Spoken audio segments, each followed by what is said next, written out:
Good evening, everyone. My name is Nicole Murphy with MomComplicated.com, and this is Blogging 411, where we talk for 30 minutes every Wednesday night about blogging. So I would like to let my fellow hosts introduce themselves, and this is going to be a little bit of a test. They're going to go in alphabetical order. So people watching along, let's see if they can follow suit. So, would anyone like to introduce themselves? Well, I've got A, B, C, Allison Barrett Carter, so I think I'm in on all counts. My name is Allison Carter. I am a freelance writer, content marketer, and strategist for companies. Do social marketing as well.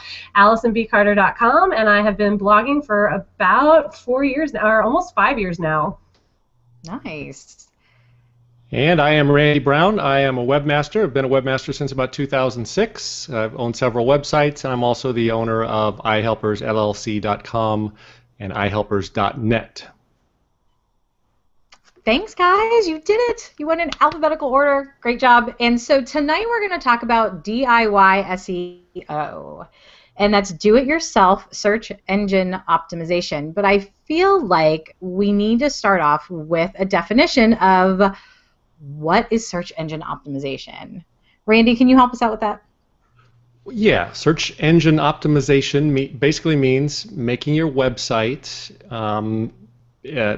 show up well in Google search results. It used to mean make your website show up well in Yahoo search results and Bing search results, but it really these days means make it show up, make it rank high in Google search results, and it means to do everything that you need to do to achieve that. Thank you. And so one of the reasons why I think we all thought that this was a good idea was, as someone that runs their own personal website, I will often, even though I've got some great SEO friends, and I've got a lot of them, I will often go back and check some of the, what am I supposed to be doing for my website? What are all the things that these people have told me that I might not have listened to, or I forgot, or got pushed down on the to-do list and I'm not doing?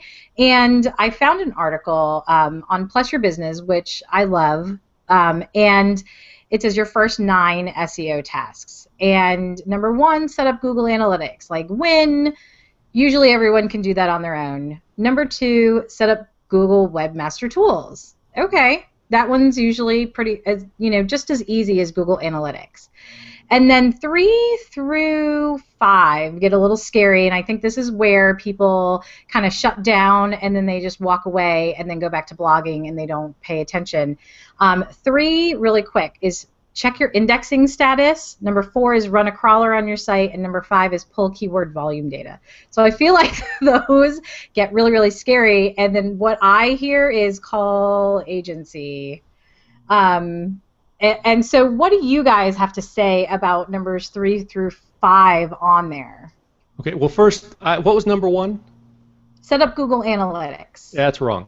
So I would say that number 1, the number 1 most important search SEO task that you should do is generate good quality original content in your blog.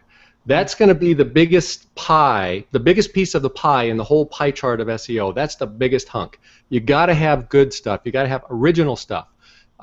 If you don't do that, almost none of the other stuff is going to matter. It might matter a little, but that's number 1. So if you're a blogger, do your blogging. Worry about that first. Good stuff, original stuff. Make people want to come to your blog, and then worry about the rest after that. So now that that's out of the way, what was number 2, or what were the other items that you wanted to talk about? And Allison, unless you disagree, Allison, what do you think? No, I absolutely agree. I think it's kind of scary because when you start to read lists like what Nicole provided, that's when you're right. We start to glaze over and we start to think, oh my gosh, I've got to call an agency, I've got to call a company. And you certainly can. If you're a big business and you need to invest big money in being seen and there's a lot of competition, call a company, get hands-on help, get all the detailed information you need. But what we're here to tell you tonight is that there are real things you can do on your own, on your back end, with your blog, with your business website, without spending all the money on a company that will help and that will get you some more SEO juice. that you might need. And Randy's absolutely right. It all starts with content. I mean, if you know your keywords, which I hope you know which keywords are, but if you don't, keywords are the main words that people will probably be using to find your content. So the keyword is, say I do hiking boots, and I want to show up in Google search for hiking boots. That's going to be a keyword for me. Know your keywords, and then start to craft, content that talks about your keywords. You're not going to just throw your keyword out every 5 seconds, right? Because who wants to read that? What's the point? Google and search engines know if you're trying to do that. But do know your keywords and craft creative, useful, resourceful content around those keywords. Not just know your keywords, but also know how your potential visitors are going to be using those keywords. Some people are going to want to know about hiking boots, and they're going to go to Google and they're going to type in hiking boots. Some people are going to want to know the best hiking boots, and some are going to want to know the best woman's hiking boots, and that those long tail keywords, they're called. The more there are, the longer that tail gets. It's an infinite list. So you have to get into the mind of your potential visitor a little bit, and just keep that in mind also, and sprinkle that into your content lightly, not too much, because then you're going to look like it will become obvious that when your stuff gets hard to read because you've overdone it. Right, so you don't even have to worry about what a defined long-tail URL is if you're just a DIY SEO, or like Randy said, think like the people you're trying to reach. Think about what they're looking for, think about what they're typing, think about the information they want, and you're going to already start to generate better SEO. Right, and give them the information they want. That's the key, too. Don't just think about it, give it to them. That's true. Okay, now, so what was on that list, Nicole? In the beginning... I'm kind of afraid to tell you guys what's next. But when you were talking about keywords, I know that a lot of people, and my eyes crossed a little bit in the beginning too, a lot of people will ask me, are keywords my meta tags, or what's the difference between metadata and meta tags and keywords? So can you guys kind of tell everyone what the difference is between those and how to separate them? Sure. So your keywords, like Allison just said, are the words that people would be using to search for something, and that they will hopefully use to find your website. Meta tags and metadata are additional information that you put in your blog post that tells search engines more about what this blog page or this particular post is about. If you use WordPress, you can get choose from a million plugins that allow you to type in like an excerpt or more information, so that Google or the other search engines know basically what this website is about. Google doesn't directly use that information to rank you, so you don't have to. That's not going to affect your ranking, but it can help Google know more about your website, maybe, and hopefully to show it to the right people, or to get them directed to you better, I guess. So it's a good thing to have your meta tags and metadata, and if you use Drupal or WordPress, it's a matter of installing a plugin and just typing in a few words about each post without overdoing it. It's not as scary as people think. When I first started thinking about SEO on my blog, and I'm on WordPress, I started to feel really overwhelmed. Meta what? Meta where? But just spending a little bit of time figuring it out, it actually ended up being really easy. And I'll tell you, one of the things I like is I use, and we talked about this on another Blogging 411 show when we talked about WordPress plugins, I really like the Yoast plugin, and I like the way it makes me think about my URL. Like, am I going to customize my URL for SEO? I can change my description so that when search results do show up and they're that little tiny 2-sentence blurb that people get to entice them whether or not to click on you or not, you can make that better and more concise. That doesn't necessarily mean that Google's reading that description and Google's bumping you up. What it does do, which I found, is it converts people a little faster. Your description's tighter, so they're more apt to click on you. Right. And don't think that if you're not using meta tags and metadata because maybe you don't know how to install a plugin yet, or you don't have time or whatever, that doesn't mean you're not going to rank well for your web page. If you didn't have meta tags, it's not the end of the world. I wouldn't be overly concerned about that. Okay, should we go back to the 9 things? Yeah, We let's get love on. you. We love you, Martin. So check your indexing status and run a crawler on your site. Yeah, I would ignore that. Okay. If you're having what that means is make sure that your web pages your blog pages and posts are in Google. So that's just basically a check to make sure that something hasn't gone horribly wrong and Google isn't indexing you. Indexing means that they're reading your pages and putting them into the search index. That would be the last item on my list, unless I was having problems and I was getting 0 traffic after a month or so for a new blog. Then I would do that. Run a crawler on your site. Yeah, I would ignore that. Wouldn't even worry about it. I agree. Scratch it off the list. I agree. Next.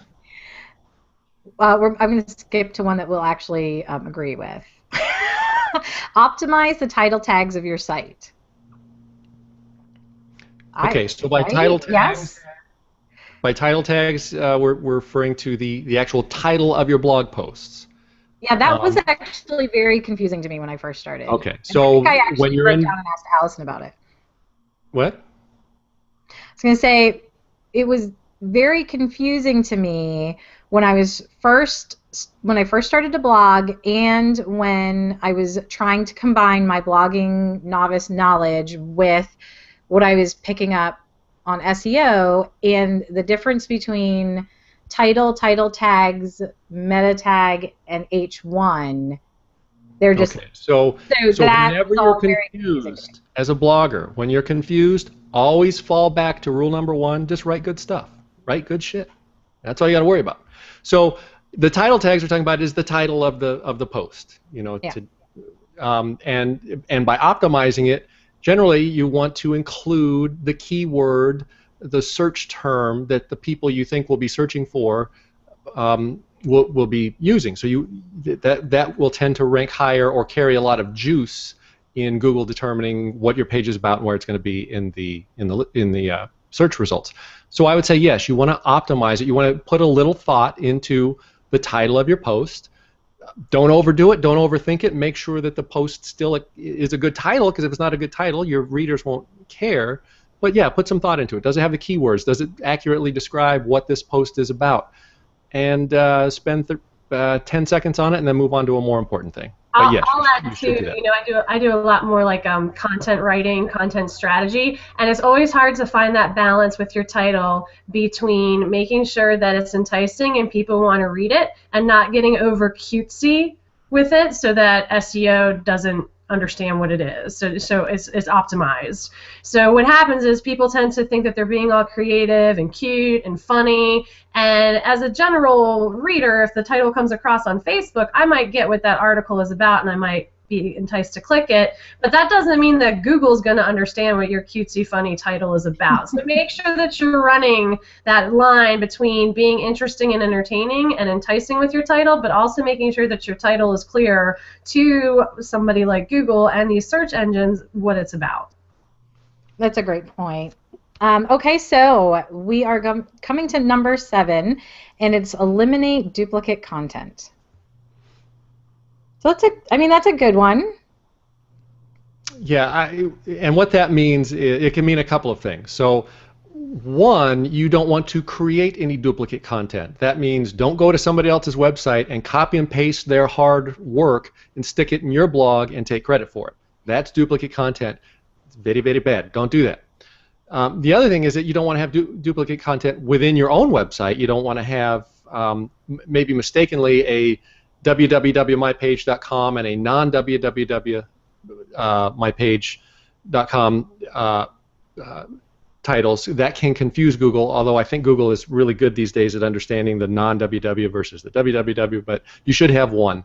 You know, I think for a new blogger, the other issue is that there's concern of other people stealing your stuff, stealing your hard work, sticking it on their blog and taking credit for it, and even worse, ranking higher in Google for it.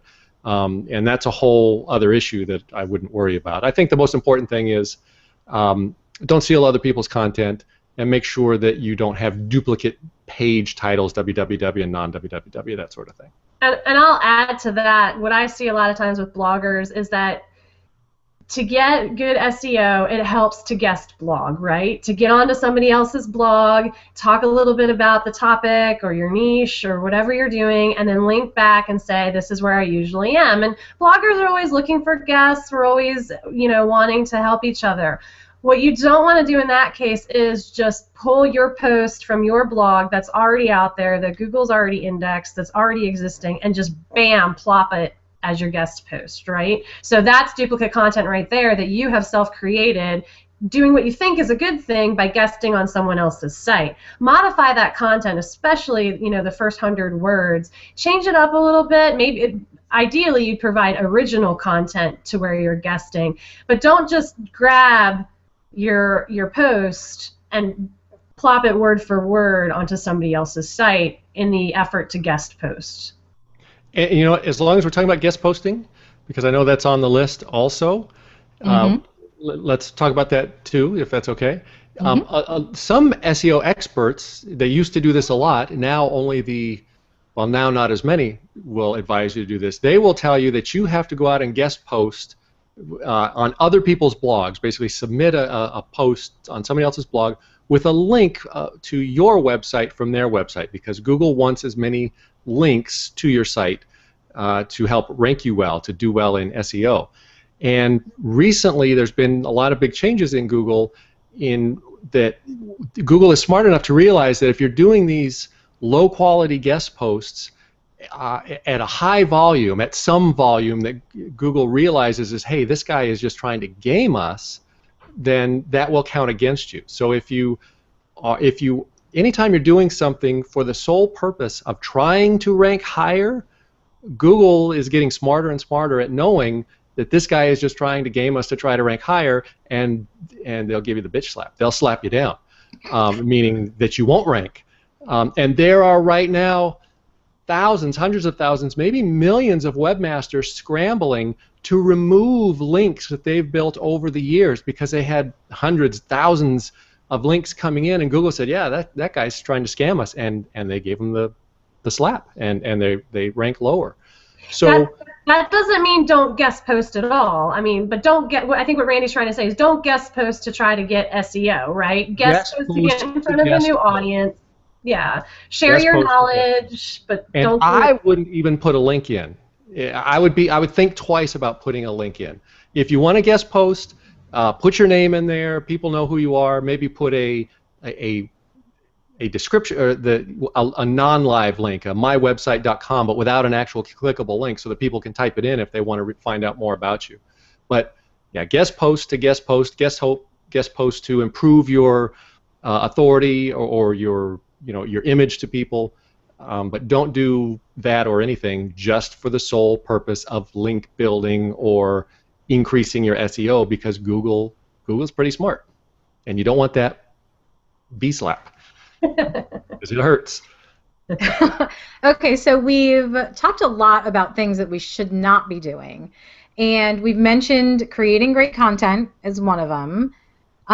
What are some other things that we should be doing as a novice-ish to intermediate person on their own that are controllable tasks that we can do for our own SEO?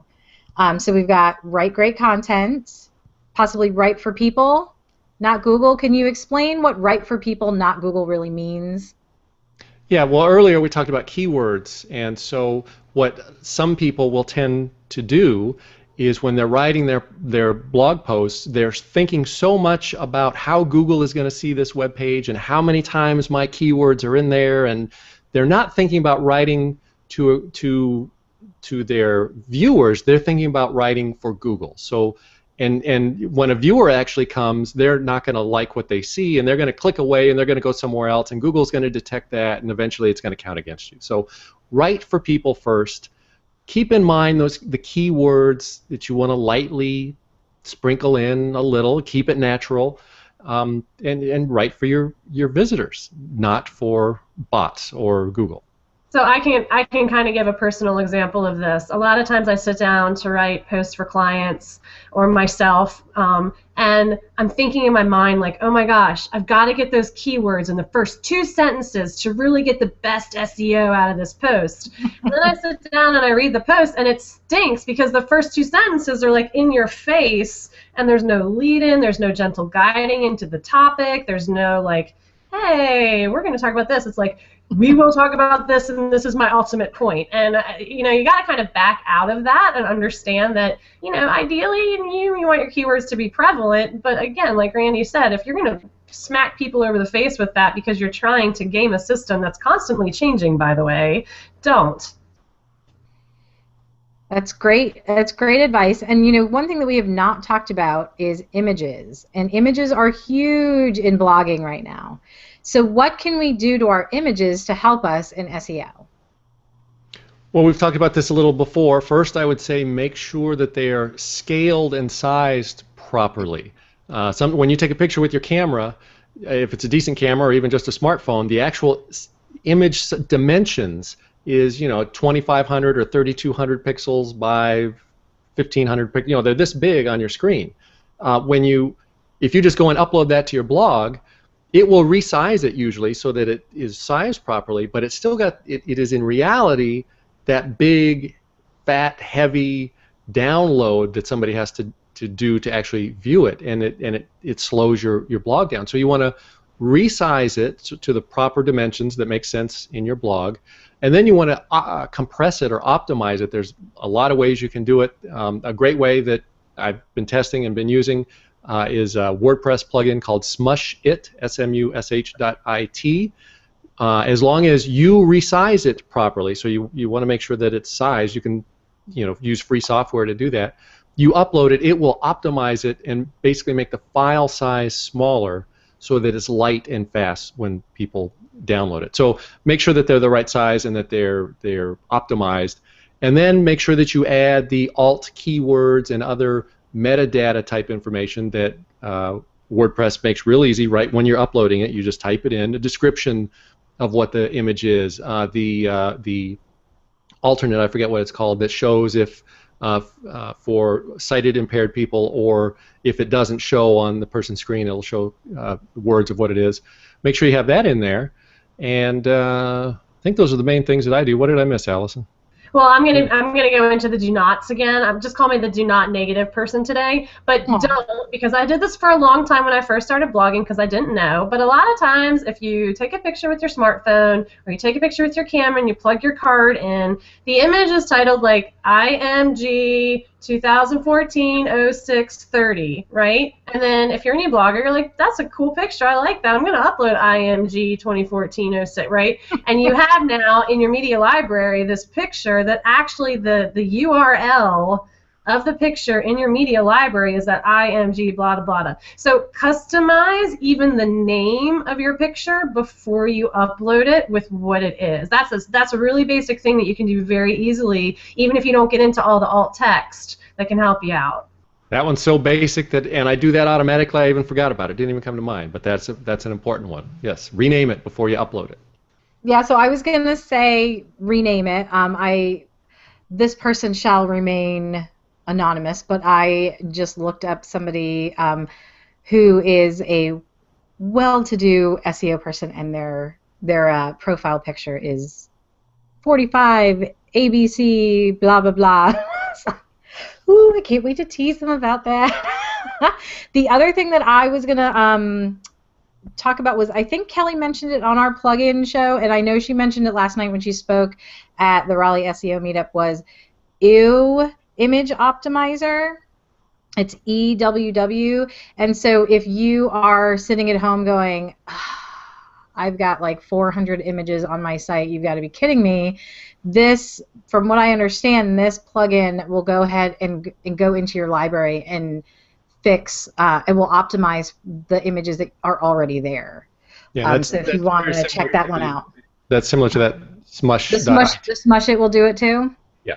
And just to kind of take that and segue into another topic that we wanted to talk about tonight really quickly, is that your page load time matters. when it comes to your search engines. So if your website takes a really long time, and by really long time in the search engine world, that means 10 seconds, to upload, then you're going to get penalized. By doing stuff like we're saying to your images and using these plugins to condense your images, you're going to help your page load time, and that's also going to give you a little bit of help with your SEO.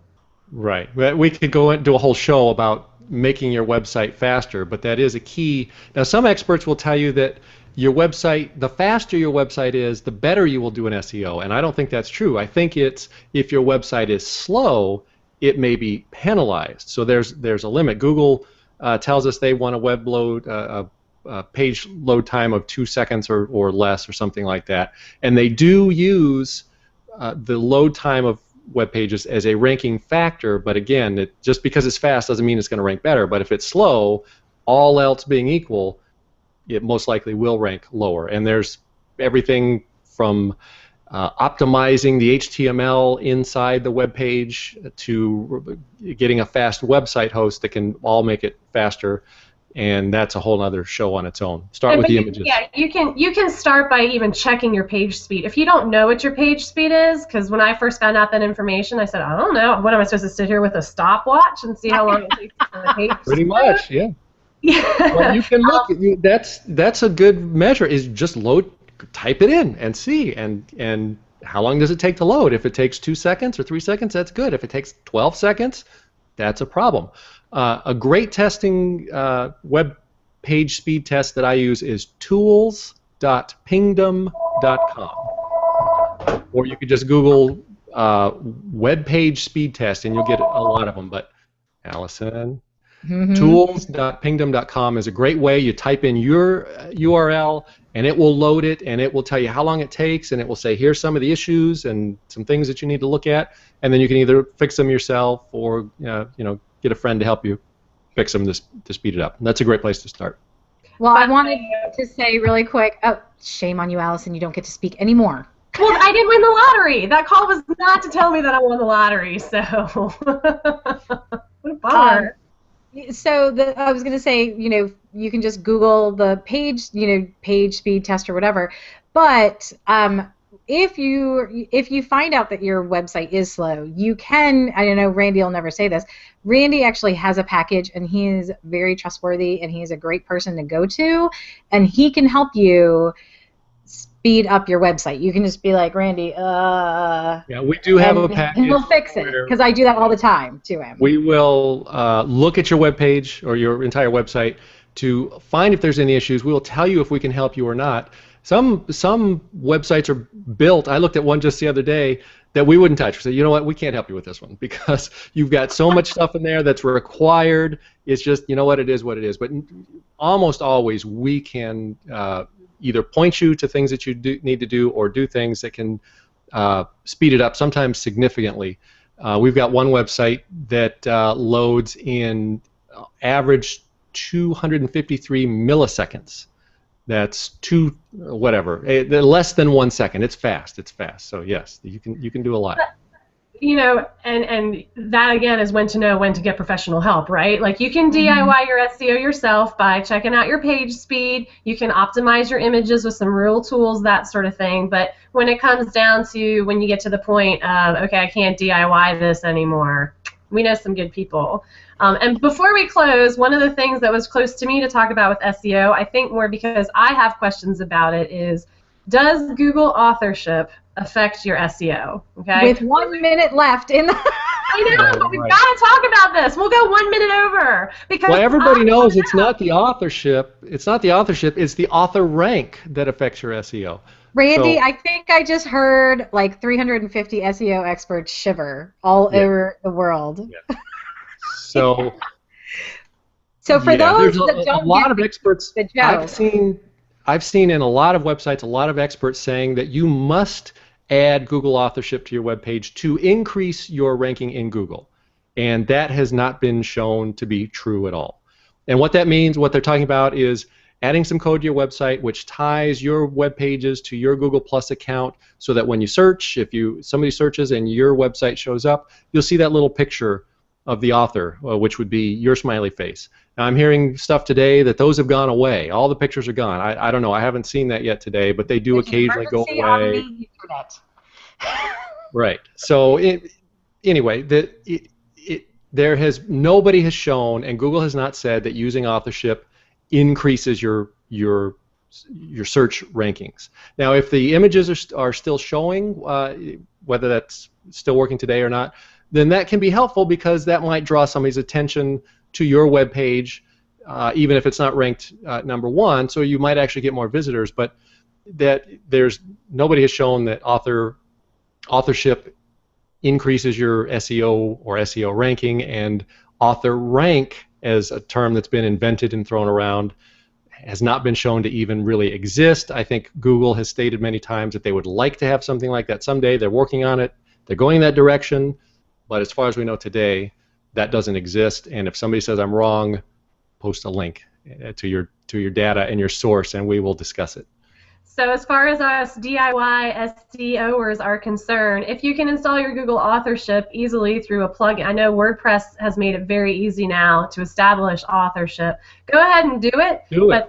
Yeah, but I guess what Randy's letting me know is that doesn't necessarily mean I'm going to bounce to number one in Google search results. Right. Right. You won't. And one more thing I want to throw in that's close to me before we close up, because we're a minute over, is that a lot of people have told me, when I say, you know what, you don't have to pay somebody to do your basic SEO, you don't have to pay somebody to do this or that. They say, well, I'm not technical, I'm not tech savvy, I don't know how to do this stuff.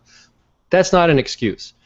If you understand what a link is, and if you understand what a web page is, you can start learning and reading at Google, for Google's own information about what SEO is and what you should and should not do. If you have the time and are willing to spend the time, you can learn much of this stuff yourself. You don't have to be tech savvy. That's not a good excuse. Yeah, that's true. And I do want to throw out a couple of resources if you are interested in teaching yourself. One of my favorites is a meetup group called Raleigh SEO. Where did it go? I have a link. So it's meetup.com/Raleigh SEO. It's the largest SEO meetup group in the world. And about a year ago, they started hosting all of their meetings on Google Hangouts. So you can join the group. You don't have to be from Raleigh. You can join the group. It's all free. Then you can watch their back episodes. Every January, they do a SEO for novice, and then I would search for January 1st, and then I would look for their live site reviews, because those are great. They pull up people's websites and they will do live reviews of them, and you can learn a lot just by listening to the feedback of if people can navigate your website and whatnot, because one of the main or objectives that you have with your website is that it's user-friendly. So when you're building it, you're so close to it that sometimes you miss a lot of things, and those two things are great. And then you can listen to everything else. A lot of it will go over your head, a lot of it you'll understand, but if you start there, it won't be so overwhelming.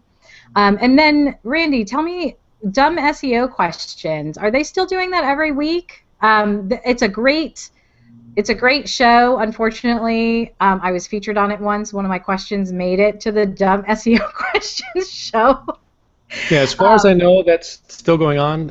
And there's some smart guys on there that really know what they're talking about, and they have good discussion. You ask a question, they'll discuss it, they'll debate it.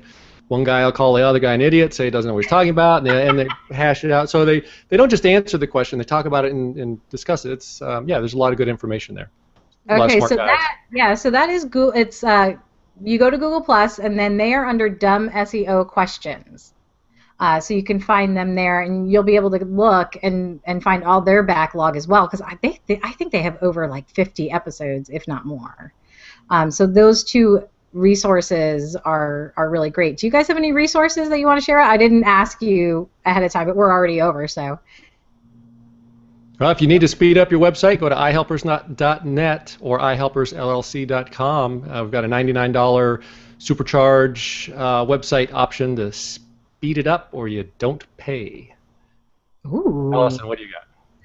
You know what? There isn't one particular place I go for SEO resources. I've found that the thing about it is just staying in touch with or in tune with various websites that give you industry-related news about stuff. So like blogging news. A lot of times blogging news sites will tell you what you need to know for SEO, especially as it changes, because this is the other thing, is that it's always kind of changing, which is why you don't want to get too wrapped up in getting overwhelmed by this. Start basics, start with what you feel like you can master, challenge yourself to learn another one of these things, take it to the next level a little bit, but don't get too wound up with all of this, right? It's Never SEO. forget rule number one.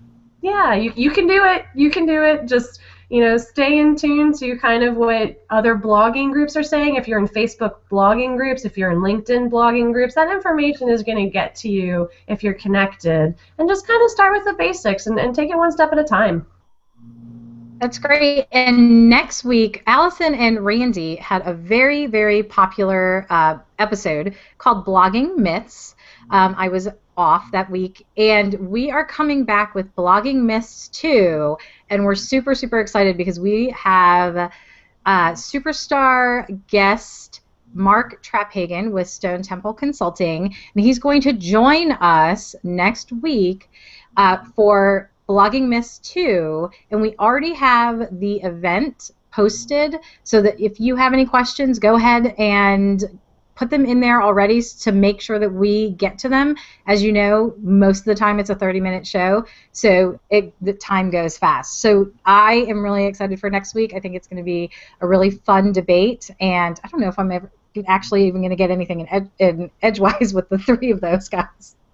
So thank you for joining us this week, and we'll see you next week.